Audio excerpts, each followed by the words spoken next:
विधानसभेत उपमुख्यमंत्री एकनाथ शिंदेंचा विरोधकांवर हल्लाबोल. राज्य विधिमंडळाच्या पावसाळी अधिवेशनात उपमुख्यमंत्री एकनाथ शिंदे यांनी विरोधकांवर जोरदार हल्लाबोल करत त्यांचा अक्षरशः समाचार घेतलाय. विरोधकांकडे मुद्दे संपले असून पराभवाच्या धक्क्यातून ते अद्याप सावरले नाहीत अशी टीका करत शिंदे यांनी सभागृहात विरोधी बाकांवर तोफ डागली. काल जो त्यांना जोरका झटका धीरेसे लागला त्यामुळे त्यांचं मानसिक संतुलन बिघडले आणि पुढे आणखीन झटके बसतील असा घाणाघात करत त्यांनी विरोधकांना चांगलंच धारेवर धरलं. अध्यक्षांच्या कामकाजावर प्रश्न उपस्थित करणाऱ्या विरोधकांना फटकारताना शिंदे यांनी सभागृहाचं कामकाज पूर्णपणे नियमानुसार चालत असून अध्यक्षांनी विरोधकांना प्रश्न मांडण्यासाठी भरपूर संधी दिल्याचं सांगितलं. तरीही प्रश्नांची उत्तरं ऐकण्याऐवजी गोंधळ घालणं आणि स्टंटबाजी करणं एवढाच विरोधकांचा कार्यक्रम राहिला असल्याचीही त्यांनी टीका केली आहे. विरोधकांच्या अनुपस्थितीवर निशाणा साधताना शिंदे यांनी सरकारला प्रश्न विचारायचे आणि उत्तराची वेळ आली की सभागृहातून बाहेर पडायची ही विरोधकांची जुनी सवय आहे. प्रश्न विचारून पळ काढणाऱ्यांनी आम्हाला शिकवू नये असा टोला लगावत त्यांनी विरोधकांच्या भूमिकेचीही खिल्ली उडवली.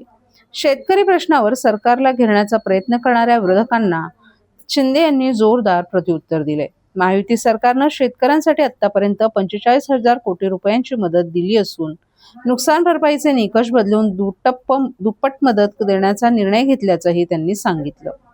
शेतकऱ्यांवर अन्याय झाला, सरकारने मदत केली नाही हा विरोधकांचा दावा म्हणजे निव्वळ दिशाभूल आहे असं ठणकावत त्यांनी विरोधकांचा आरोपही फेटाळून लावलाय. सभागृहाच्या पावित्र्याचा मुद्दा उपस्थित करताना शिंदे यांनी अध्यक्षांच्या निर्णयावर टीका करणाऱ्यांना अध्यक्षांचा निर्णय अंतिम असतो, त्यावर प्रश्नचिन्ह उपस्थित करण्याचा अधिकार तुम्हाला कोणी दिला असा थेट सवाल करत त्यांनी विरोधकांना खडसावलं. सभागृहातील आपल्या आक्रमक भाषणातून उपमुख्यमंत्री एकनाथ शिंदे यांनी विरोधकांच्या आरोपांचा एकामागून एक समाचार घेत सरकारची भूमिका ठामपणे मांडली. त्यामुळे सभागृहात काही काळ वातावरण चांगलंच तापलं होतं.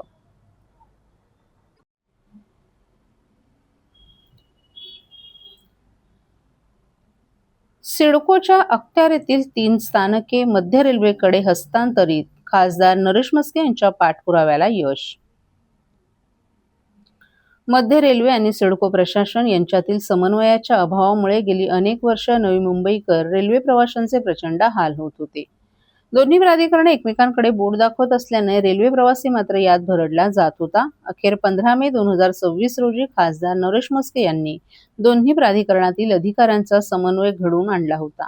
आता खासदार नरेश म्हस्के यांच्या प्रयत्नांना यश आलं असून सिडकोच्या ताब्यातील 3 स्थानके आज 22 जून रोजी मध्य रेल्वेकडे हस्तांतरित करण्यात आली आहेत. उर्वरित रेल्वे स्थानकांचंही मध्य रेल्वेकडे लवकरच हस्तांतरण होणार असल्याने नवी मुंबईकर रेल्वे प्रवाशांचा प्रवास आता सुखकर होणार आहे. या ऐतिहासिक निर्णयाचं प्रवाशांच्या वतीनं शिवसैनिकांनी स्वागत करत खासदार नरेश म्हस्के यांचे आभार मानले. सिडकोच्या ताब्यात असलेल्या वाशी ते बेलापूर आणि खारघर ते खांदेश्वर या स्थानकांसाठीचे देखभाल करार अनुक्रमे 2003 आणि 2008 मध्ये संपले होते. यानंतर कोणताही नवा करार झाला नव्हता. तर ऐरोली, रबाळे, घणसोली, कोपरखैरणे, तुर्भे, बामणडोंगरी, खारकोपर आणि खारघर या स्थानकांसाठी आजतागायत एकही देखभाल करार करण्यात आला नव्हता. यामुळे सुविधांअभावी प्रवाशांचे मेगा हाल होत होते. खासदार नरेश म्हस्के यांनी याची गंभीर दखल घेत मध्य रेल्वे आणि सिडको प्रशासन या दोन्ही प्राधिकरणातील अधिकाऱ्यांचा समन्वय घडवून आणत 15 मे रोजी नवी मुंबईतील शिवसेना पदाधिकाऱ्यांसह छत्रपती शिवाजी महाराज स्थानकातील मुख्यालयात बैठक घेतली होती. या बैठकीत सकारात्मक चर्चा होऊन येत्या 6 महिन्यात सिडकोच्या अखत्यारीतील सर्व स्थानके मध्य रेल्वेकडे हस्तांतरण करण्याचा निर्णय झाला होता. त्यानुसार आज 3 स्थानकांची हस्तांतरणाची प्रक्रिया पूर्ण झाली आहे. तरघर, खारकोपर आणि बामणडोंगरी ही 3 स्थानके अधिकृतपणे रेल्वेच्या ताब्यात हस्तांतरित झाली आहेत. नवी मुंबईतील परिसरातील रेल्वे स्थानकांच्या दुरावस्थेबाबत आणि तेथील अपुऱ्या प्रवासी सुविधांबाबत खासदार म्हणून नरेश म्हस्के यांनी पदभार स्वीकारल्यापासून प्रवाशांच्या सतत तक्रारी प्राप्त होत होत्या. या समस्यांची दखल खासदार नरेश म्हस्के यांनी घेतली होती. सिडको भवन येथे एका बैठकीत सिडको आणि मध्य रेल्वे यांच्या सामंजस्य करार संपन्न झाला होता. खासदार नरेश म्हस्के यांच्या प्रमुख उपस्थितीत रेल्वे स्थानक हस्तांतरण प्रक्रियेप्रसंगी मध्य रेल्वेच्या वतीनं अभिषेक कुमार गुप्ता, संतोष गुंजन, जुईनगर, जवाहरलाल, बॉम्बे, संजय चौरासिया, उपाध्यक्ष आणि व्यवस्थापकीय संचालक डॉक्टर राजा दयानिधी, संयुक्त व्यवस्थापकीय संचालक पितळे, सहाय्यक अभियंता शिवसेना बेलापूर जिल्हा प्रमुख किशोर पाटणकर तसंच पदाधिकारी उपस्थित होते. आज तरघर, खारकोपर आणि बामणडोंगरी ही 3 स्थानके अधिकृतपणे रेल्वेच्या ताब्यात हस्तांतरित झाली आहेत. प्रवाशांच्या हिताचा हा अत्यंत महत्त्वाचा निर्णय असून रेल्वे मंत्री अश्विनी वैष्णव, सिडको आणि मध्य रेल्वेच्या अधिकाऱ्यांचं खासदार नरेश म्हस्के यांनी आभार मानलेत.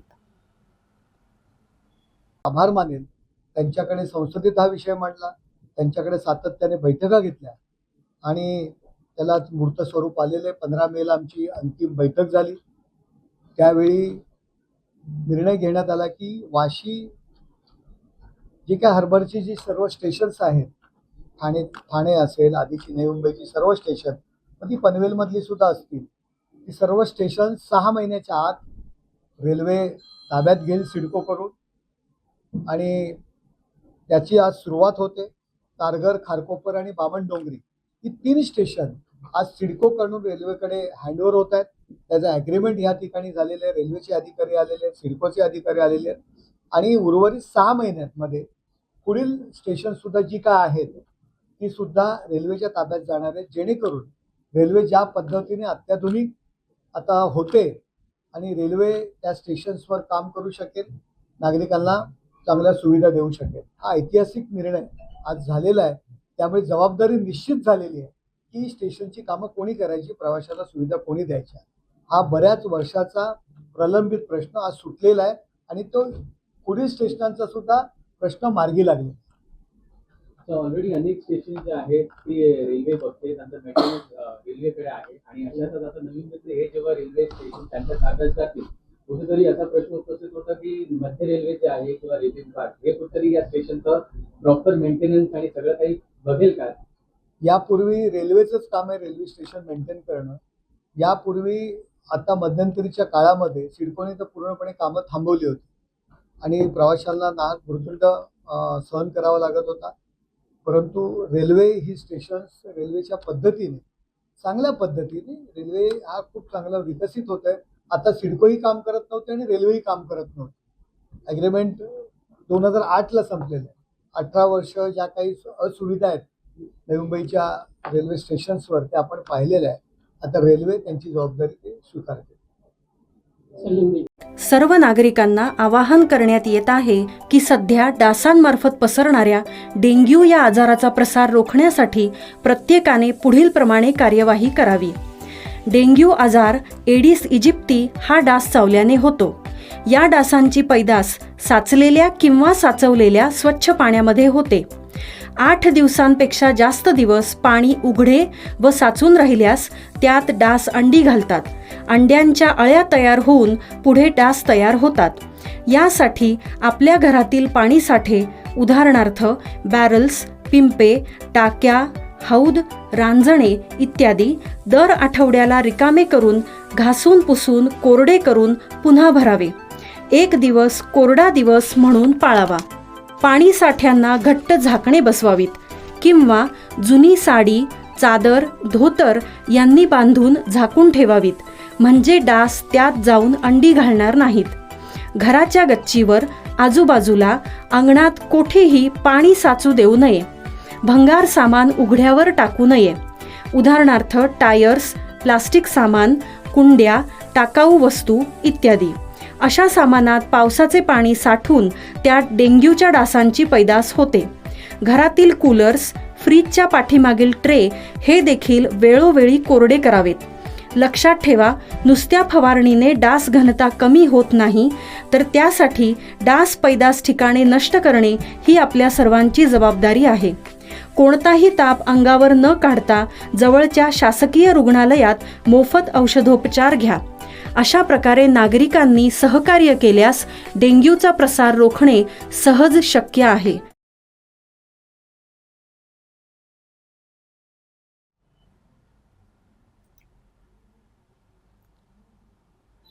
ठाणे महानगरपालिकेच्या राजकारणातून मोठी बातमी समोर आली. ठाणे महानगरपालिका प्रभाग क्रमांक 5 मधून बिनविरोध निवडून येत इतिहास रचणाऱ्या शिवसेना शिंदे गटाच्या बहुचर्चित नगरसेविका सुलेखा चव्हाण यांचं नगरसेवक पद आता धोक्यात आले. सुलेखा चव्हाण यांनी निवडणुकीदरम्यान सादर केलेले आदिवासी जात प्रमाणपत्र बोगस असल्याचं समोर आले. धुळे जात पडताळणी विभागानं ते अवैध ठरवलं आहे. मिळालेल्या माहितीनुसार सुलेखा चव्हाण यांच्या जात प्रमाणपत्राबाबत धुळे जात पडताळणी विभागाकडे तक्रार दाखल करण्यात आली होती. यावर सखोल चौकशी केल्यानंतर विभागाने सुलेखा चव्हाण यांचे आदिवासी जात प्रमाणपत्र अवैध ठरवले. जात पडताळणी विभाग या संपूर्ण प्रकरणाची आणि या निर्णयाची अधिकृत माहिती ठाणे जिल्हाधिकारी कार्यालयाला पत्राद्वारे निदर्शनास आणून देणार आहे. सादर केलेलं प्रमाणपत्र अवैध ठरल्यामुळे नियमानुसार सुलेखा चव्हाण यांचं नगरसेवक पद रद्द होण्याची कायदेशीर शक्यता निर्माण झाली आहे. अखिल भारतीय विकास परिषद या संघटनेचे राष्ट्रीय युवक अध्यक्ष लकी जाधव यांनी या बोगस जात प्रमाणपत्राचा प्रकार कायदेशीर पाठपुरावा करून उघडकीस आणलाय. या प्रकरणावर आक्रमक भूमिका घेत लकी जाधव यांनी इशारा दिलाय. सुलेखा चव्हाण यांचं प्रमाणपत्र अवैध ठरल्यानंतर आता प्रशासनाने त्यांच्यावर तात्काळ कारवाई करून त्यांचं पद रद्द केलं पाहिजे.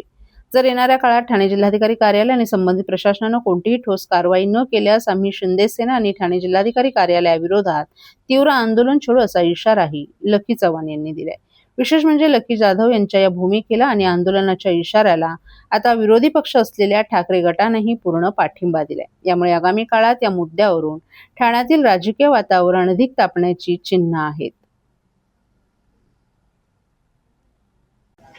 मी देश पातळीवरतील अखिल भारतीय आदिवासी विकास परिषदेचा राष्ट्रीय उपाध्यक्ष असून मी या भारत देशाचं नेतृत्व करतोय. या देशामध्ये जिथं त्या आदिवासींच्या बोगस जात पडताळणीचे दाखले जाती दाखले कोणी घेत असेल त्याविरोधात आवाज उचलतो. आदिवासींच्या विविध समस्या अन्याय अत्याचाराविरुद्ध आवाज उचलतो. ते करत असताना ठाणे शहरामध्ये सार्वत्रिक महानगरपालिका निवडणुकीमध्ये शिवसेना शिंदे गटाकडून खऱ्या आदिवासीच्या पाठीत खंजीर खुपसून बोगस आदिवासी असलेली सुलेखा चव्हाण उर्फ सूर्यवंशी यांना तिथं जाणून बुजून तिकीट देण्यात आलं. कारण शिवसेना शिंदे गटाला खऱ्या आदिवासीला तिथं ST आदिवासी जागेवरती निवडून द्यावंच नव्हतं. कारण शिवसेना शिंदे गट हा आदिवासी विरोधी आहे या माध्यमातून सिद्ध होतं. त्यामुळे जसं मला समजलं अशा व्यक्तींनी तिथं तिकीट घेतलंय, फॉर्म भरलाय, तर त्या कागदपत्राच्या आधारे धुळे जात पडताळणी समितीला मी पत्रावर केला आणि तात्काळ यांचं दिलेलं प्रांत अधिकाऱ्यांनी दिलेलं जातीचा दाखला हा तात्काळ जप्त करावा आणि रद्द करून तात्काळ सुलेखा चव्हाण उर्फ सूर्यवंशी यांना अवैध घोषित करावे. तर मी खरंच जात वैधता आदिवासी जात वैधता प्रमाणपत्र समितीचे आभार मानतो का त्यांनी खऱ्या आदिवासीला न्याय देऊन बोगसांना धडा शिकवला आणि ज्यांना आदिवासीचं सर्टिफिकेट पाहिजे, ज्यांना आदिवासींचं आरक्षण पाहिजे, त्यांनी हे स्वप्न कधी पाहू नये. आषाढी एकादशी यात्रेनिमित्त राज्यभरातून श्री क्षेत्र पंढरपूरकडे जाणाऱ्या भाविकांच्या सुरक्षित, सुलभ आणि सुखकर प्रवासासाठी ST महामंडळाने 5,500 विशेष बसेस सोडण्याचं नियोजन केले. राज्यातील कोणत्याही गावातून 40 किंवा त्यापेक्षा अधिक भाविकांनी एकत्रित मागणी केल्यास त्या गावातून थेट पंढरपूरसाठी विशेष ST बस उपलब्ध करून दिली जाणार असल्याची माहिती परिवहन मंत्री तथा ST महामंडळाचे अध्यक्ष प्रताप सरनाईक यांनी दिली. मागील वर्षी आषाढी यात्रेसाठी STनं 5,200 विशेष बसेस चालवून तब्बल 21,95,000 भाविकांची सुरक्षित ने-आण केली जाणार होती. वारी दरम्यान रात्रंदिवस सेवा बजावणारे चालक, वाहक, यांत्रिक कर्मचारी, पर्यवेक्षक आणि अधिकारी यांच्यासाठी मंत्री प्रताप सरनाईक यांनी स्वखर्चाने चहा, नाश्ता आणि भोजनाची व्यवस्था केली. एकादशीच्या दिवशी लाखो भाविक परतीच्या प्रवासाला निघत असल्याने वाहतूक सुरळीत ठेवण्यासाठी STचे 36हून अधिक वाहतूक नियंत्रक आणि सुरक्षा रक्षक स्थानिक पोलीस प्रशासनासोबत कार्यरत राहणार आहेत. त्यामुळे वाहतूक नियोजन अधिक प्रभावी होऊन भाविकांचा प्रवास सुलभ होईल.